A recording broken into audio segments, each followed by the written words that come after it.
Hello student, आप एक बार ध्यान दोगे कि चैप्टर 16 का जो इलेक्ट्रिक करंट और इट्स केमिकल इफेक्ट है, तो इसमें आपको जो मेन पॉइंट ध्यान रखना है एग्जामिनेशन पॉइंट ऑफ व्यू से, कौन कौन सा बात आपको स्टडी करनी चाहिए।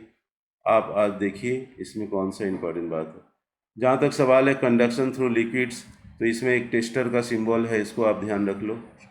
हाँ, और उससे कि जिस लिक्विड का टेस्ट करना है उसमें वो दोनों वायर को इंसर्ट कर करके ग्लो और बल्ब से चेकिंग हो जाएगा कंडक्टर और कौन सा है। तो ये सब, अब लाइम जूस है तो इसमें ग्लो करेगा, ये बात पहले बताया जा चुका है। टैप वाटर में गुड कंडक्टर है तो करेगा।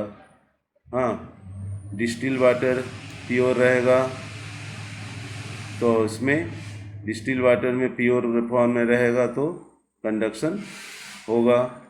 ऑरेंज जूस में कंडक्शन होगा, विनेगर में कंडक्शन होगा, वेजिटेबल ऑयल में नहीं होगा, ग्लिसरीन में नहीं होगा, एयर ऑयल में नहीं होगा। ये सारे कुछ एग्जाम्पल्स हैं। दूसरा बात, कंडक्शन का कारण आपको ध्यान रखना है। तो एक ही जवाब इसमें मेन इंपॉर्टेंट बात है कि जो सॉल्ट मिक्स कर दिया जाता है तो उसकी कंडक्शन बढ़ जाती है, वो लाइन का ध्यान रखना है।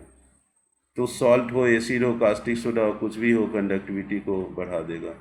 कॉमन सॉल्ट बढ़ा देता है, ये ध्यान रखना चाहिए सोडियम का। यहाँ पर का लाइन को आप ध्यान रखें इसमें। दूसरा बात क्या है कि जो मूवमेंट ऑफ आयंस होता है उससे ही कंडक्टिविटी बढ़ती है, जो कि डिस्टिल वाटर को कंडक्टर बना देता है, कंडक्शन उसमें डेवलप कर जाता है। तो सॉल्ट हो, एसिड हो, बेस हो, जो भी हो, जो पानी में घुल जाता है, ब्रेक्स कर जाता है, पॉजिटिव आयन नेगेटिव आयन में मोबाइल आयन हो जाता है।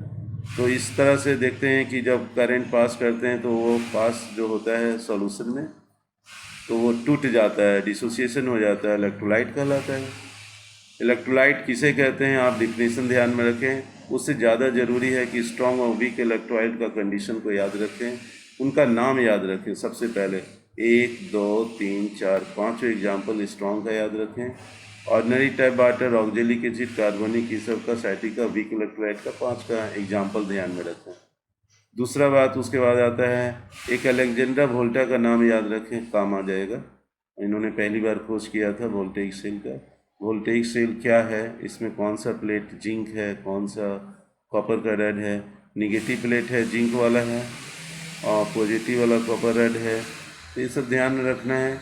केमिकल चेंज, इलेक्ट्रोलाइट का नाम याद रखिए, डाइल्यूट सल्फ्यूरिक एसिड है। और केमिकल चेंजिंग होगा तो बल्ब ग्लो करेगा। उसी तरह केमिकल इफेक्ट अगर पूछा गया तो ये माइकल फैराडे का स्टडी है। हाँ, माइकल फैराडे का स्टडी है, इसको ध्यान में रखें। उन्होंने केमिकल इफेक्ट ऑफ करेंट दिया था। और तो आयनिक सॉल्यूशन में जब डिसोसिएशन होता है by the action of current तो केमिकल इफेक्ट कहलाता है। और dissociation phenomenon by the action of current जो होता है इलेक्ट्रोलाइसिस कहलाता है। एग्जाम में वाटर की इलेक्ट्रोलाइसिस पूछी जाएगी तो आप डायग्राम बना के इसको लिखेंगे। उसके बाद आइए, एक और इम्पोर्टेंट बात है कि केमिकल रिएक्शन कौन कौन हो रहा है, किन पर डिपेंड करता है। तो नंबर 1 और नंबर 2 ये पॉइंट को याद रखिए। मेटल और डिपॉजिट होता है इलेक्ट्रोड सरफेस पर, गैसेस बबल आता है, कलर का चेंज होता है, इसको प्रोमिनेंट इफेक्ट बोलते हैं। ये बहुत जोर को एग्जाम में आता है कि आप प्रोमिनेंट इफेक्ट के बारे में लिखें। जहाँ तक सवाल है 3 मार्क्स स्टैंडर्ड में एप्लीकेशन पूछ देगा। तो एक्सट्रैक्शन ऑफ मेटल होता है जिस ओर से वो इलेक्ट्रोलाइसिस करके होता है। तो किसका किसका होता है, जैसे एल्युमिनियम है, सोडियम है, पोटासियम है, कैल्शियम है, ये सब के एग्जाम। इलेक्ट्रोप्लेटिंग भी काफ़ी इंपॉर्टेंट एप्लीकेशन है जो कि इलेक्ट्रोलाइसिस के प्रोसेस से होता है। तो कौन क्या बनेगा इसका नाम याद रखो। प्योर कॉपर रेड है तो कैथोड, और इम्प्योर वाला है तो एनोड। कौन सा सॉल्यूशन रहेगा तो कॉपर सल्फेट। इस तरह से इलेक्ट्रोलाइट का नाम। इलेक्ट्रोप्लेटिंग तीसरा इंपॉर्टेंट यूज है, किसे कहते हैं आप ध्यान रखें। उसके बाद आप आगे बढ़ें। इलेक्ट्रोप्लेटिंग अगर कॉपर का करना है, हाँ, तो कॉपर का अगर इलेक्ट्रोप्लेटिंग करना है तो कॉपर का क्या बनेगा, कॉपर सल्फेट सोल्यूशन लिया जाएगा, जिंक इलेक्ट्रोड रहेगा और कॉपर प्लेट रहेगा। तो एक एनोड कहलाएगा, एक कैथोड कहलाएगा, कॉपर सल्फेट सोल्यूशन रहेगा। इस सब का नाम पूछता है। आगे बढ़ो। इलेक्ट्रोप्लेटिंग में शर्त रहता है किस कंडीशन में इलेक्ट्रोप्लेटिंग होती है। 3 कंडीशन लिखो, पहला, दूसरा, तीसरा।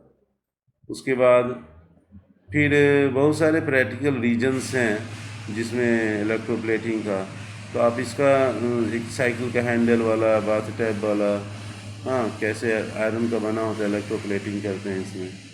उसी तरह यहाँ पर आप ध्यान रखो कि व्हील का रिम है, किचन बर्नर्स है, हाँ ये सब क्रोमियम डिपॉजिट होता है, उससे कोरोजन नहीं होता है, ये सब याद रखना है आपको, इससे मिनिमाइज कॉस्ट होता है। अच्छा, तीसरा इम्पॉर्टेंट लॉन्ग क्वेश्चन में आ जा रहा है फैराडे वाला नाम, फैराडे डिस्कवरी क्या था। तो फैराडे डिस्कवरी का मतलब हो गया करंट कैसे प्रोड्यूस होता है। आप ये डायग्राम के साथ दिखाओगे, ये वाला एक्टिविटी पूरा पढ़ के लिखो कैसे मैग्नेट जा रहा है, कैसे करंट बह रहा है, बॉल जल रहा है, इंडक्शन कहते हैं इसको। और यहाँ पर उसका मीनिंग आ गया, phenomenon of current in the generated by changing the magnetic field by EMF. ये तीनों, एक शर्त, दो शर्त, तीन शर्त याद रखो, अपने आप फैराडे इलेक्ट्रोमैग्नेटिक इंडक्शन का मेन पॉइंट आ जाएगा। उसके बाद तुम देखो एनोड का मीनिंग जानो, कैथोड का मीनिंग जानो, केमिकल इफेक्ट जानो, हाँ इलेक्ट्रो रिफाइनिंग एक अलग बात है, ये सब कभी कदार पूछता है। इलेक्ट्रोप्लेटिंग ज़्यादा इंपॉर्टेंट है, इलेक्ट्रोमैग्नेटिक इंडक्शन है, कुछ ऐसी बातें हैं जो ज़्यादा इंपॉर्टेंस है। तो इसमें अब जहाँ तक सवाल आता है इस चैप्टर का सबसे important, fill in the blanks को केयर करो। फिल इन द ब्लैंक तो सभी को पढ़ना है, हाँ नंबर 1 to 6 तक का पूरा फिल इन द ब्लैंक्स यहाँ से ले लेना, ट्रू फॉल्स का टिक लगा लेना।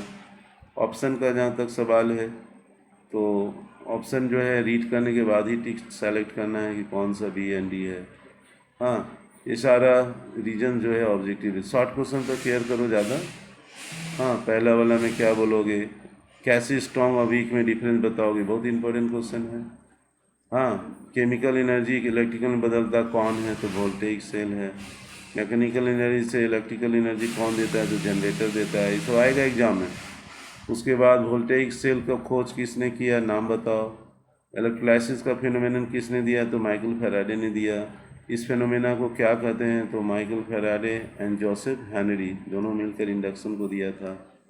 फिर ये क्वेश्चन काफ़ी स्टार क्वेश्चन है 5वें नंबर का, कि ये जो सर्किट बना हुआ है तो ए इलेक्ट्रोड का नाम क्या है, तो एनोड बोलोगे, और -4 से पहले जो जुड़ा हुआ है उसको कैथोड बोलोगे। प्रोसेस क्या हो रहा है, तो इलेक्ट्रोलाइसिस हो रहा है। कौन सा गैस ए पर आ रहा है, कौन सा बी पर जा रहा है, तो ऑक्सीजन गैस ए पर और हाइड्रोजन गैस बी पर। ये काफ़ी इंपॉर्टेंट क्वेश्चन है, ये ज़्यादा इंपॉर्टेंट हो गया। फिर डायरेक्ट क्वेश्चन में आ जाता है, क्या मान लो आपसे इलेक्ट्रोमैग्नेटिक इंडक्शन पूछा तो डिफाइन करो, इलेक्ट्रोलाइसिस पूछा डिफाइन करो, इलेक्ट्रो रिफाइनिंग पूछा तो उसके बारे में लिखो, ठीक है। उसके बाद क्या क्या यूजेज हैं इलेक्ट्रोलाइसिस के, तो आप एप्लीकेशन से दे दोगे। उसके बाद तुम यहाँ गिव रीजन वाला में जा दो तो बहुत ज़्यादा ज़रूरी नहीं है, लेकिन क्वेश्चन में भी काफ़ी इंपॉर्टेंट है, इसको ध्यान रखो। और डी नंबर का काफ़ी ध्यान रखो।